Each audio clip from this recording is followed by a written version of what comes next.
Hi everyone, and welcome to A&P with Dr. O. In this video, we are going to take a look at the ulna. The ulna is the medial bone of the forearm. And one trick, if you're trying to identify this bone as the ulna, is to pick it up and look for the U. If I pick it up and I hold it like this, we can see that U shape.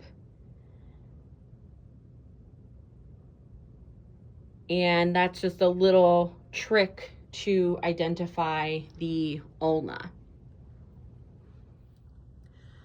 I'm zoomed in to the proximal side of the ulna. The U-shaped notch is the trochlear notch. It articulates with the trochlea, that pulley-shaped structure on the humerus. And then we have two processes. We have the olecranon process.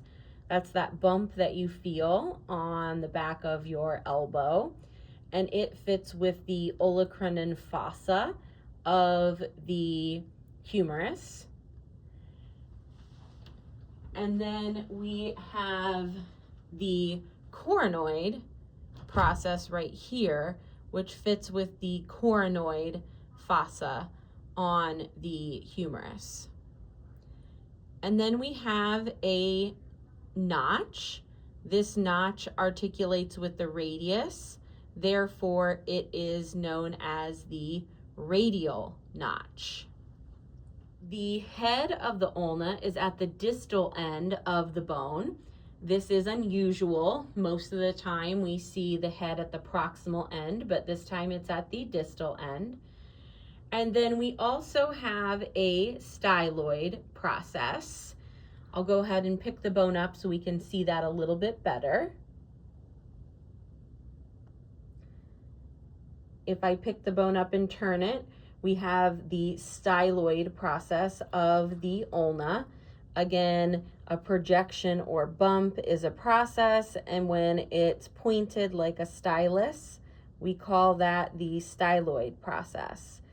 And then we would have the head of the ulna on the distal end as well. This gives us another view of our olecranon process and our coronoid process, and then our U-shaped trochlear notch.